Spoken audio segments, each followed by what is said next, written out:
Dobar dan, poštovani gledaoci. Još jedno izdanje emisije U zdravlju je lek, ovoga puta iz studija televizije Gračanica. Imam to zadovoljstvo da ugostim danas u našem studiju dragi goste. Naime, svi oni ljudi koji dođu, pomognu i na bilo koji način se potrude da nam obogate život su uvek dobrodošli.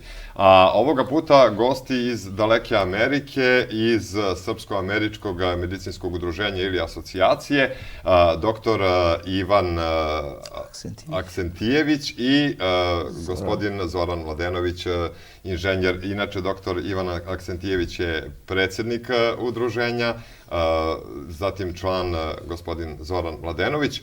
I sada ćete nam vi malo lepše objasniti o čemu se radi. Vi ste danas došli, doneli pomoć. Ovo nije prvi put da učestvujete u prikupljanju pomoći zdravstvenim ustanovama na prostoru Kosova i Metohije. Ali, eto, danas još jedan vaš poduhvat ovde. Ali, za početak nam pojasnite ono što naši gledaoci ne znaju. O kakvoj se zapravo organizaciji, odnosno udruženju radi? Da. Prvo se zahvalim na gostoprimstvo što ste nas primili ovdje i stvarno nam je veliko zadovoljstvo što smo posjetili Kosovo i konkretno Laplje selo i Gračanica i što smo vidjeli našim očima kako se ovdje živi, kako su ljudi, kako su nas primili tako široko grudni i stvarno nisam očekivao ništa manje. Srpska medicinska organizacija je registrovana u Americi 2009. kao odgovor na katastrofalnu situaciju posle raspada Jugoslavije i stanje zdravstva u Srbiji. I svi Srbi u dijaspori, ja mislim bez izuzetaka, su uvek hteli da podrže narod nazad u domovini, ali je problem naravno bio mnogo puta da nije se znalo da se sve donacije završavaju. Tako da razlog zašto smo mi oformisali organizacija je prvo što smo želeli da imamo kontrolu nad donacijama, da mi znamo kako se to radi i da svaki dolar, što se kaže, se skupi za jedan cilj, da završi tamo da je i namenjeno. To je bio jedan razlog, a drugi razlog što smo ovo formirali, zato što nije bilo mnogo organizacija koji su se bavili zdravstvom. Meni kao lekar je to prirodno da se time bavim i ljudi uopšte se saočaju sa situacijama koje imaju veze sa zdravstvom. Naši ljudi imaju porodice ovdje u Srbiji i prijatelji i tako da je to bilo jednostavno jedna velika potrebe da se tako jedna organizacija napravi.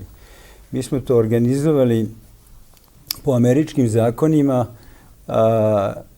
po jednom kodu, njihovom taksnom sistemu gde mi radimo bez profita. I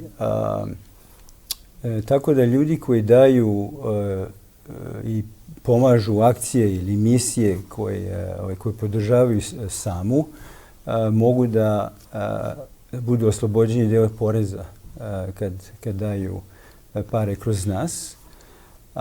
Mi imamo obaveze po zakonu američkom da budemo jako transparentni i da budemo svake godine recertified. Svake godine moramo pokažemo šta smo uradili, da pokažemo knjige.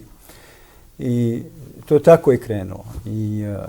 I godina polako je, mislim da ljudi su postali malo više verni u tome, u to što se radi. Onda smo počeli da se malo proširimo i svake godine, već godine unazad, 5, možda godinu unazad, dolazimo u Srbiji lično nekoliko puta, ali bar jednom direktno da nađemo projekte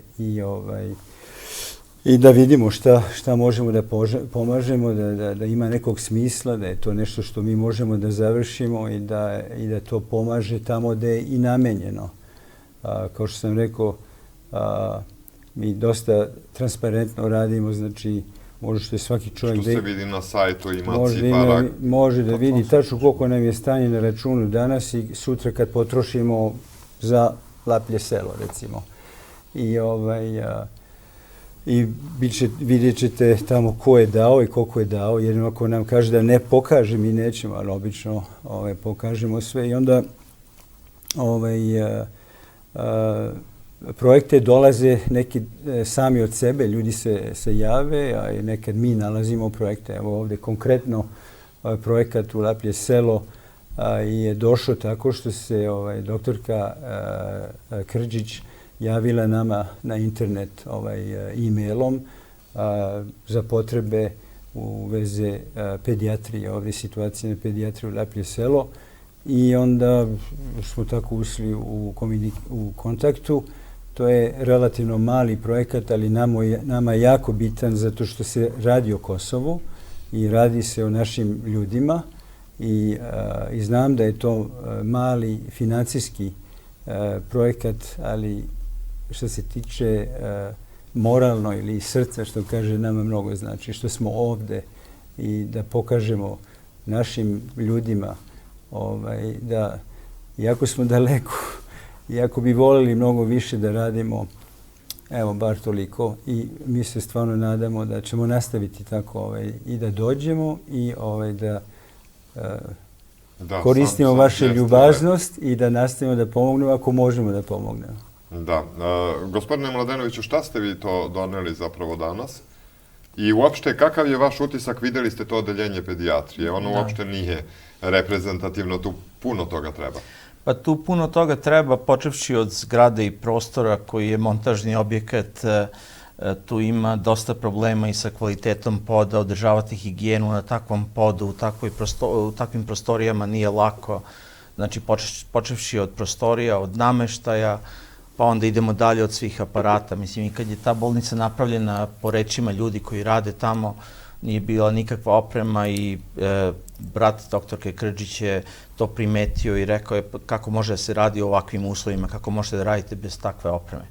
Ono što smo mi uradili, doktorka Krđić je tada napravila spisak opreme koja je potrebna, defibrilator, pulsni oksimetar, monitor za pacijente, merač pritiska i onda mi smo test kreveti sa dušecima, da, i mi smo te stvari donirali. Za sada čekamo još uvek na isporuku kreveta da završimo projekat sa krevetima, ali sva druga oprema je donirana i isporučena je u Lapljem selu.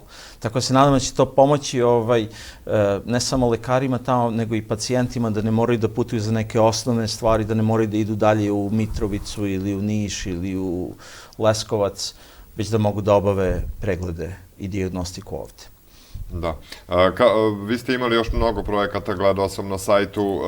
Šta se u medicini, kada, eto, pomenuli ste malo pre raspad Jugoslavije, nakon toga se stanje u zdravstvu jako promenilo, šta se najčešće traži u zdravstvenim ustanovama? Pa, mislim, traži se dosta najosnovnijih aparata. Mislim, mi smo imali negde preko 20 projekata širom Srbije. Imamo ovaj projekat na Kosovu, imali smo jedan projekat u Republici Srpskoj, ali projekti se mogu grupisati u nekoliko celina. Jedna celina su rekonstrukcija objekata. Radili smo rekonstrukciju muškog odeljenja u bolnici Laza Lazarević u Beogradu koja je bila u očajnom stanju. Radili smo rekonstrukciju pedijatrije u Vranju gde smo zamenili mokre čvorove i podove i rekonstruisali ceo prostor. Trenutno radimo na jednom projektu gde ćemo možda uspeti da rekonstruišemo par soba na infektivnoj klinici u Beogradu. Znači, to je jedan deo gde su prostorije očajne, gde treba mokre čvorove zameniti, gde treba podove zameniti, da bi mogla se drži higijena i tako dalje. Drugi deo je najosnovniji aparati. Recimo, imali smo nekoliko donacija EKG aparata, defibrilatora. Recimo, trenutno baš smo pre par meseci donirali defibrilator u Loznici. Priča je bila takva da nam je lekar rekao, ljudi, pomozite, dete mi je za malo izmaklo jer nisam imao defibrilator da ga spasi. Sva sreća, bila su to ambulantna kola tada i oni su spasli to dete, ali može ponovo da se desi ambulantna kola da ne budu tu i tako dalje. Tako da defibrilatori su vrlo često potreba. Jedan smo donirali ovde u Lapljem selu. I onda ultrazvučni aparati, donirali smo nekoliko ultrazvučnih aparata, donirali smo ih u Vrbasu, u Užicu, u Brusu, u Pančevu. jer to je ta osnovna dijagnostika, savremena dijagnostika se bazira dosta i na ultrazvučnim aparatima. Tako da to su te neke fundamentalne potrebe. Vidimo potrebe za medicinskim vozilima i druga stvar, vidimo potrebu za običnim nameštajem. Jedna od najlepših donacija koju smo radili, 88 dušeka za ginekološko odeljenje bolnica u Prijedoru i Gradišti, dušeka koji nisu bili menjani od 70. godina, koji su bili totalno prljavi. Znate, situacija je bolja u toku, od kad smo počeli. Mislim, stvarno mislim da država Srbija izdvaja koliko god može i mislim kad vi upoređujete iz budžeta iz Srbije koliko ona izdvaja za zdravstvo, ona nije uopšte, ne zaostaje procentima, čak i možda i više procentima izdvaja za zdravstvo nego što izdvaja država kao što je Francuska i tako dalje. Ali je problem naravno što je budžet srpski dosta mali i onda puno stvari su se poboljšali i to su velike stvari. A medicina je jako skupa. Tako je. I nova oprema je skupa. Gde mi onda možemo jako da pomogne su za te stvari možda koje su sitne, ali koje mnogo znače i lekarima i pacijentima. To što je Zoran nabrajao. Gde država jednostavno gleda preko toga, gleda za CT skaner ili za magnetsku ili za celu zgradu. A ove stvari koji svakodnevnom čoveku treba i gde pacijent treba da leži, koji su relativno jeftinije, tu mi mislimo da možemo puno toga da pomognemo i to je nama u stvari najveće zadovoljstvo kad mi vidimo kod lekari, osoblje, medicinsko osoblje i pacijente razliku koji se pravi u njihovom životu. Dobro, malo pre ste pomenuli da se ljudi javljaju da pomognu. Kako ih vi animirate, na koji način, da oni tamo znaju više o situaciji, šta je ovde potrebno i tako dalje? Pa znači, prvo, ljudi nam se javi, nekad mi naiđemo slučajno na neke potrebe, zadnji primjer nekog slučajnog nalaza je, recimo, kad smo čuli za jednu organizaciju Nurdor koji se bavi, koji podržava lečenje dece obolelih od raka kroz Srbiju. Ta organizacija, recimo, uradila dosta kroz Srbiju. Moram da napomenem isto, evo, to je dobra prilika da kroz ove godinama tog rada mi smo sreli ogroman broj fantastičnih ljudi i fantastične organizacije, da stvarno ima mnogo, svi vide loše, ali ima mnogo više boljih ljudi nego loših ljudi u ovoj zemlji. I evo, znači Nurdor je pokušava da pomogne da izgradi u Nišu, Kragujevcu, u Novom Sadu neke centre da poboljšava uslove za dece obolelih od raka, ali im je nedostalo nekih sredstava da završe ti projekte i nama je bilo jako veliko zadovoljstvo da to završimo za njih. Znači, možda nekad slučajno nailazimo Da budemo specifično, to je bio projekat u Kragujevcu, oni su završili Niš. Mislim, jako dobra organizacija. Tako da ili nam se jave ili tako.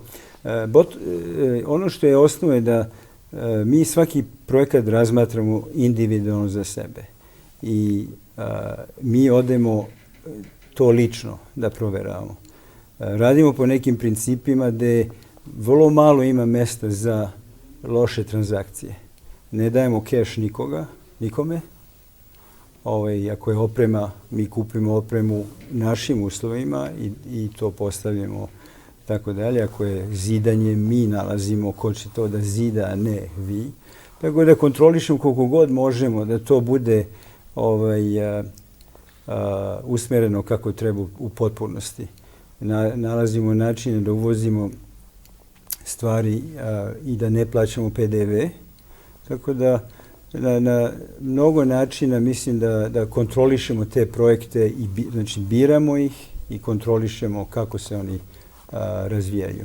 Gdje su li naši ljudi spremni da doniraju, da daju pomoć? Jel se isti ljudi javljaju ili se uvek priključuju i neki novi? Dobro, tu ima neka suština, neka srž ljudi koji uvek doniraju, koji su uvek spremni da pomognu i koji imaju taj osjećaj da treba pomoći i da se treba naći. Ali ima i naših ljudi koji se polako uključuju i kako mi dobijamo više i više kredibiliteta kad ljudi vide da se to uradi, zato i postavljamo to na naš website, da bi ljudi videli da je to ono što smo vam rekli, to smo i uradili, urađeno je ono što je obećano i tako dalje, onda se ljudi javljaju i sami, javljaju se i ljudi, pogotovo u Čikagu smo imali 2 slučaja, prošle godine smo skupili novac za novi ultrazvučni aparat u Užicu, gde je čovek koji je poreklom iz tog kraja hteo da pomogne Užicu, organizovao je veliki događaj, skupljen je novac, skupljen je lep novi ultrazvučni aparat. Sad smo to isto uradili za Kragujevac, baš smo upravo o tome pričali i čovek koji je rodom iz Kragujevca hoće da pomogne normalno Kragujevcu i to smo uradili, tako da ima jako puno načina i da se pomogne i želje da se pomogne i mi se trudimo da tu budemo taj mehanizam koji će pomoći da se ti projekti i završe. Mislim da su ljudi željni stvarno da pomažu i vi vidite u Srbiji taj SMS sistem. Ljudi stvarno odreaguju jako dobro na te humane akcije. Oni samo žele da znaju da je to urađeno na pošten način. Upravo to, mislite li da je poverenje tu jako bitno? To je jako bitno i vremenom onda kad steknete poverenje i ljudi vide da se to tako završava i da su respektovani time, polako se širi. Tako da sama sada u Americi pokriva nekoliko gradova, i Boston, i sad i Toronto, pa Chicago, Washington. I nisu svi ljudi koji podržavaju samu i Srbiju, samo Srbi. Ima tu puno i druge nacionalnosti, i Amerikanaca, i ex-Jugoslovena. Tako da polako se širi i polako to postaje jedna ozbiljnija potencijalna moć za pomoć našem narodu ovde. Evo, vi ste sada stekli neki uvid u stanje ovde, bar onoliko koliko ste stigli da pogledate. Šta mislite, šta je prioritetno još ovde? Konkretno u toj zdravstvenoj situaciji. Problem su pare. Ja bih najviše volio da napravimo $30 miliona jedna zgrada koja ima ceo hirurški blok anestezije, zračenje. To je naravno jednog dana će i biti, ali to su stvari koje države i institucije i Svetske banke i to su velike investicije. To je ono što treba. Znači da ova država mora da bi održavalo svoje ljude u Srbiji, na Kosovo i tako dalje. Mora da pruži zdravstvo, mora da pruži edukacija i mora da pruži posao. I onda taj sistem funkcioniše. I to država i svetske organizacije moraju time da se pozabave, ali tu je fundamentalni problem za ovo podneblje je te velike investicije, fundamentalne investicije koje onda samo to generiše poboljšanje. Mi možemo tu među vremenu nešto da pomognemo i nastavit ćemo da pomognemo kako možemo na našem nivou, na nivo naroda, što ja kažem, da kao brat bratu, sestru, da podržavamo i fizički, i psihički, i kako god možemo. Ostaćete u kontaktu i vratit ćete se. Apsolutno, i vratit ćemo se. Da, i vratit ćemo se i nadam se da ćemo imati još neki projekat. Mislim, ima potreba, počevši od prostorija i velikih projekata koje ne možemo da odradimo jer nemamo jednostavno sredstva za to, koje su kapitalne investicije koje može da odradi eventualno država ili neka mnogo veća organizacija, ali ima i potreba i za manjim stvarima i za manjim projektima i mi ćemo definitivno ostati u kontaktu i pokušati da pomognemo. Dobro, kada sada uporedite uslove života u kojima živite, odnosno mesta u kojima živite i bolnička lečenja i tako dalje, pretpostavljam da ovo vidite na neki način kao herojski poduhvate da se radi u takvim uslovima. Ali se poboljšava situacija ovdje. Znate, Evropa svake godine rangira Srbija zdravstveni sistem u odnosu na industrializovane zemlje Evrope i pre 15-20 godina stvarno je situacija u Srbiji bila jako loša. Možda je bilo među zadnjim rangirana. I sad je negdje u sredini. Znači, poboljšava se polako. Deca se vakcinišu, deca se bolje hrane, deca idu u školu. Znači, ljudi fokusiraju pare i an attention, kako se kaže, pažnju na prave stvari. Ja. Ima li tamo, evo ti primjera radi, mi sada znamo i često imamo na društvenim mrežama i tako dalje, stalno se prikuplja pomoć za neko dete koje je obolelo od raka i tako dalje. Da li, koliko su takvi slučajevi zastupljeni u Americi? Pretpostavljam da tu puno ne znači koliko je država razvijena ili ne. Da li su bolesti zastupljene kod dece u velikoj meri i tamo ili ne? Po vašim nekim... Ne, deca oboleju od sve i svašta i tamo, i od raka isto tako, koliko i ovde. Naravno, ne znam tačno šta me pitate, ali ako me pitate da li država može da... Da li je procenat izlečenja možda veći i tako dalje? Vi ako gledate statistiku koju Evropa publikuje, broj obolelih u Srbiji od raka, i sad to je već neka politička tema koju možda ne bi trebalo da pričamo, ali po evropskim podacima nije mnogo različito, znači incidencija raka nije mnogo različito od onoga što se dešava na drugom svijetu, ali ono što je loše je smrtnost raka. Ljudi umiru od raka mnogo brže i više ovdje nego bilo gdje drugo. I to je tačno. I to je možda ili druga zemlja u Evropi po smrtnosti od raka. A razlog zašto Evropljani kažu nije uranijum, nego je kasna detekcija, čekanje na vreme do lečenja, čekanje mjesec dana CT i tako dalje, i neadekvatno lečenje. Znači, to je razlog, navodno, da se mi slažemo ili ne, to nije pitanje, ali to je zvanično iz Evrope. Zašto je to tako? Postoji razlika i to je razlog za razliku. Da. Čekanje kod raka je jako bitan faktor. Jeste. Kasno otkrivanje, znači nema screening. Ja ne znam koliko procenata ljudi na Kosovo preko 50 godina su imali kolonoskopiju. Koliko žene preko 40 godina su imali mamografiju. U Americi i u Evropi to je, ja ne znam ženu preko 40 koja nije imala mamografiju ili kolposkopiju, odnosno Papa Nikolao. Ne znam mnogo muškarca preko 50 koji nisu imali kolonoskopiju, bar jednu. Znači, ljudi rade screening, a ovdje to je još dosta zakasneno. Čeka se samo kad se mora. Kad se mora, kad se vidi nešto da nije normalno, kad se gubi težinu i tako dalje. Tako da, to je edukacija. Evo, to je recimo nešto što sama ili bilo koja druga zdravstvena organizacija i država i tako dalje može da proba, da edukuje.